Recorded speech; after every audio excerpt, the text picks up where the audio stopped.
I am extremely honored to accept Sir Rabbie Namaliu's children request to deliver these few words at his farewell funeral service today.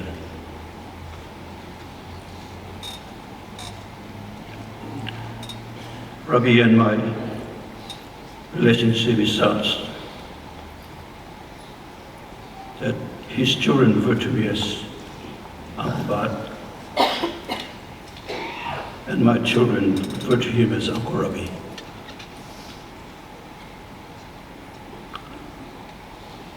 I'm certain that if this was my funeral, he'll be standing here instead of me standing here for him.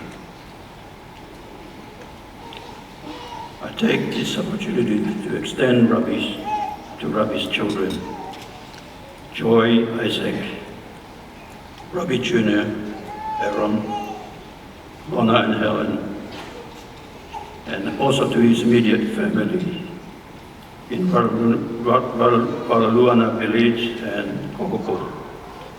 My sincerest condolences to you all at this sad time. You all have my deepest sympathy. May I wish you all peace, comfort, and courage, and lots of love in this time of our sorrow at our loved ones departing us. My heart goes out to all during this very difficult period. You have lost a loving father. We all lost a great man and a good friend. And Papua New Guinea has lost one of its brightest shining stars. Last time I was with Rabbie was in mid-January this year at Sir Wilson Cummins' funeral service. Rabbie to me looked very well, very healthy. So the news of his death at the end of last month came to me with a shock.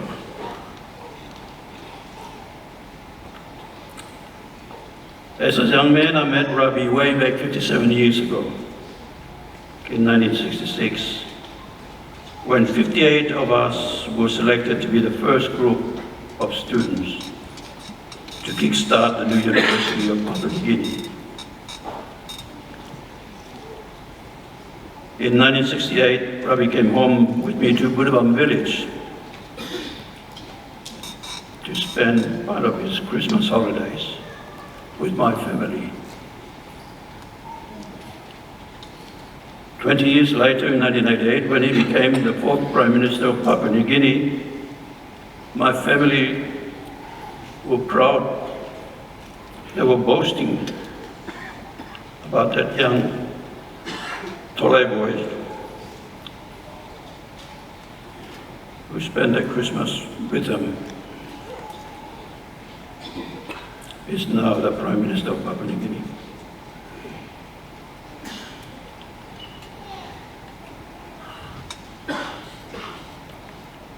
At the university, our weekdays were taken up with studies, and on the weekend we played rugby on Saturday at Bava Street, sometimes in Morocco, sometimes at the Murray Barracks.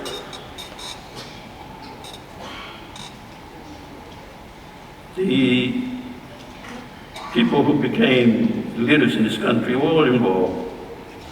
Mekere, Tony Seguru, Kublan Los, Bernard Sakura, you name them. We're playing for a club at university called University Piggies. Sometimes after the game, the Vice Chancellor, Dr. John Ganta, would put a keg of beer up at his residence and invite the team to go up. and enjoyed a cold beer at his residence. Sometimes we visit our favorite clubs in town, the Connie Tavern, the Badili Tavern. One Saturday we decided to invade the all-white bar at the Morocco Hotel Beer Garden. Those days, black and white were separated from mixing in the bars. When we fronted up at the bar, we were refused service. The reason was that we did not wear shoes. The following week, we went back again. This time we had shoes on, and we were permitted to sit and have a drink. That bar at that time became the regular drinking hole for the white staff at university and black students mixing. Eventually, the whites have disappeared and the blacks have taken over the bar. Eventually, we decided, Tony, myself, Rabbie, McCarry, and others, to approach our Vice-Chancellor, John Gunther, with other staff and said, why don't we have our own bar on the campus? So we established our own bar where it became the first multiracial bar in Papua New Guinea. Just 2 weeks before Rabbie's death, I emailed him a photo in 1967. In the photo were Matt Tigilai, Kublan Los, a Samoan student by the name of Wasi Hafia, and myself. Picnic one weekend out at Kapakapa Village Beach, enjoying ourselves. Rabbie was the only one with a cigarette hanging out of his mouth. You heard the saying that a picture can tell 1,000 words. At this stage of our life journey, which is at our age is referred to as boys growing into men. You could not pick a better group to grow up from boys to men than this group, like Rabbie and McCarry and Tony Suguru and the rest of them. Joining that group, of course, was our history lecturer, Bill Gamage, who is now an emeritus professor of history at Cambridge University. Jim Fingleton. Later on, John Rosso, Ross Gunn, who's sitting there now with us, coming all the way up from Australia for his funeral. You couldn't think of better people to be going from boys to men in your life than the group that I associated myself with. Rabbie left the University of Papua New Guinea in 1974 and went to work in the government administration. Before that, in 1970, Rabbie graduated. We went our separate ways, pursuing our respective careers. He went on to do his master's degree in Canada, where he graduated in 1972. He then returned to his alma mater, University of Papua New Guinea, and was appointed as the first Papua New Guinean academic at the University of Papua New Guinea, firstly as a tutor and then later as a lecturer. He then left the University of Papua New Guinea in 1974 and went to work in the government administration, starting off as Chief of Staff to the Chief Minister, Sir Michael Somare, and later he became the private secretary when Sir Michael Somare became the first Prime Minister in 1975. In 1976, Rabbie moved on to the Public Service Commission as chairman until 1979. When Papua New Guinea gained its independence in 1975, Rabbie was one of the key players to establish the public service structure in Papua New Guinea, together with late Sir Anthony Silguru, late Sir Mekere Marata, and Sir Charles Lapani, who is with us here this morning. They were among a handful of well-educated and well-experienced Papua New Guineans who helped to shape the ground upon which Papua New Guinea was born. In 1982, Rabbie succeeded in his second attempt in the national election and was elected as member for Kokopo. In his first term in Parliament, Rabbie took over briefly as the opposition leader in 1988, but in a vote of no confidence in the same year, he was elected by Parliament as the fourth Prime Minister of Papua New Guinea and served until 1992.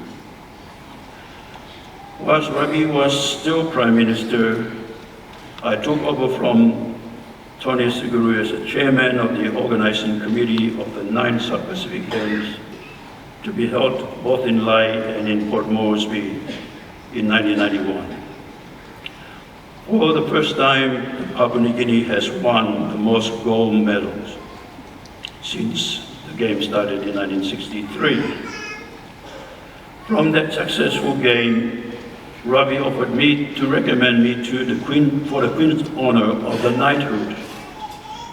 I thanked him for his offer, but I declined, and he understood the reason why I declined. In 1992, I decided to run for Lae open seat in the national election. In order to win, I would have to beat a 15-year Pangu veteran who was then member for Lae. Rabbie, as a sitting Pangu Prime Minister, agreed to come over to Lae to my guest speaker at the launching of my fundraising. Rabbie and I should have been wiser, because when the Pangu team in Lae found out that Rabbie was involved in my fundraising, they threatened to organize a demonstration at the Najab airport on his arrival.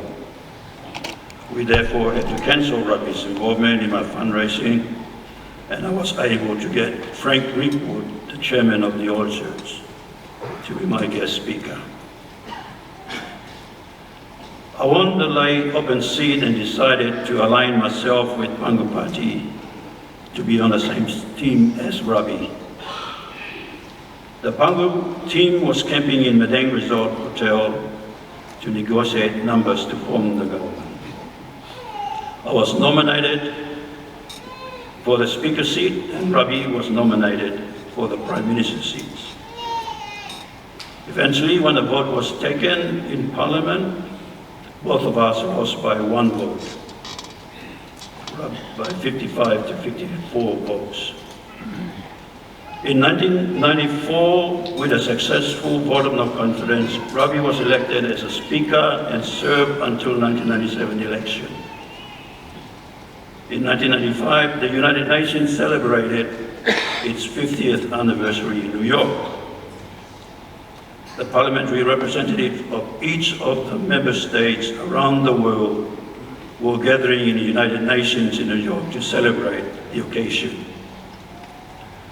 For some reason, Rabbie was not able to attend on behalf of the PNG Parliament, so instead he nominated then Member for Wapanamanda, Maskani Angalio, and myself to represent Papua New Guinea Parliament. That was a great honor for me in my first term in Parliament, when I delivered a 10-minute speech on behalf of PNG Parliament, sharing the same stage and podium which many of the world leaders used before me going back 50 years. In 2006, I was in Honiara, Solomon Island, to attend a meeting of all the treasurers from the Pacific Islands, including Australia and New Zealand.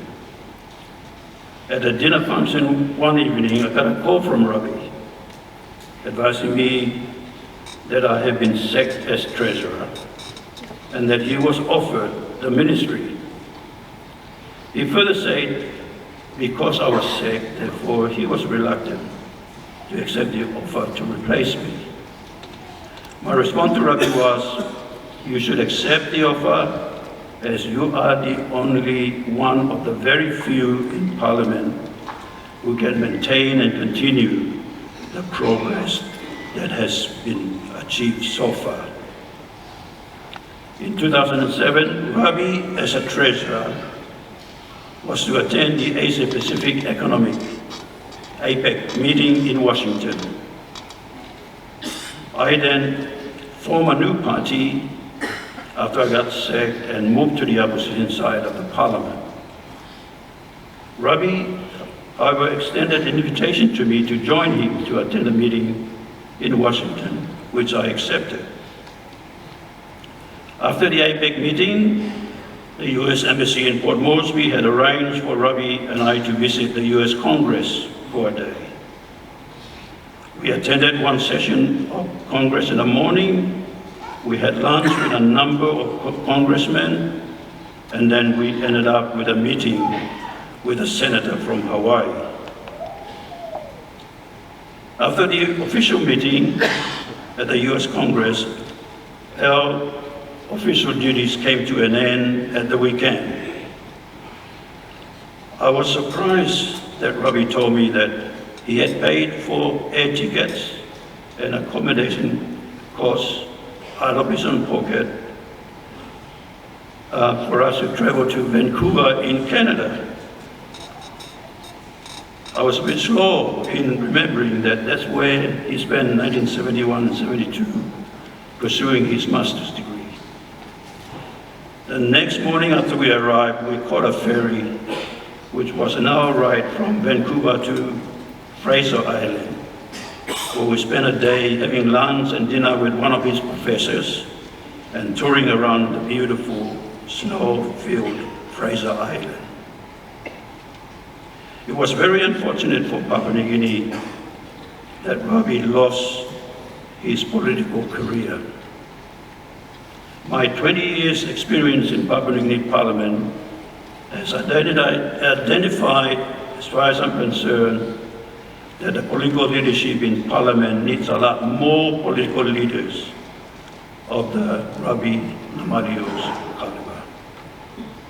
That is the single biggest challenge that this beautiful country is facing today.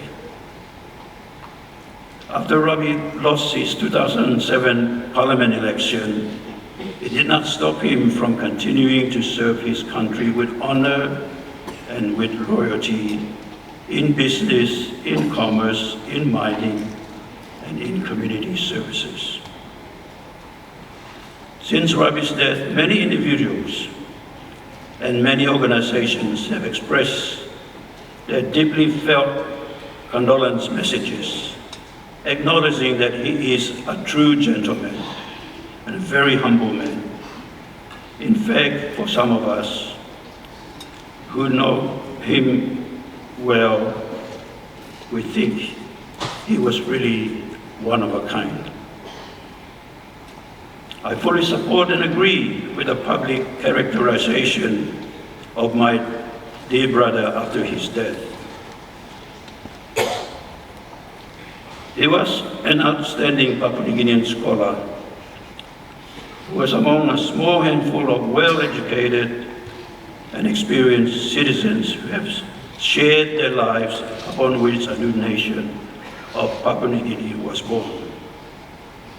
Rabbie had a very big vision to move this beautiful country forward to a greater height, and also for the people to be well developed and be successful in their lives in contributing and support the nation building into the future. Rabbie possessed that sunny disposition, and along with it, an acute intelligence. He was always cool, he was calm, and he was collected. I personally class my Tolai brother as fittingly a real gentleman. which was quite different from the day I first knew him at university. It was very clear that his personality, his capability has set him up for important things in the future. He was performing his job with great energy and utmost professionalism.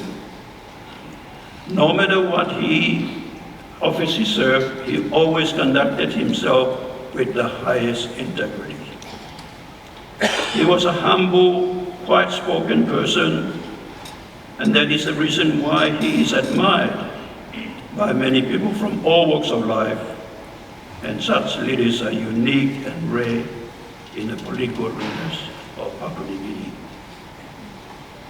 Rabbie's focus was on the highest standards of good governance. He served his country as a shining torch for others who follow him in public service in Papua New Guinea. He is a man of strong intellect and integrity, which made him as one of the cornerstone of Papua New Guinea. I personally shared so many stories with Rabbie, and I look up to his knowledge and wisdom that made him an exceptional leader before and after we gained independence. Rabbie was known for his great warmth, for his great empathy, and for his humor. His death was a very sad day for Papua New Guinea, as we remember his countless contribution to our nation in government administration, in politics, in business, and in community services. Rabbie was along with very few handful of Papua New Guineans during his time until now, who has so much to offer this beautiful country. But even their capabilities, their good values, and their cleanliness, where the craft of good governance have been almost difficult at most times to practice over the last 48 years. Thank you, my Tolai brother, for your humility, for your servitude, for your honesty, and for your sincerity, and for the love of your beautiful country, and for your beautiful people, and for everything you have done in your life. We all thank God for the gift of you to Papua New Guinea.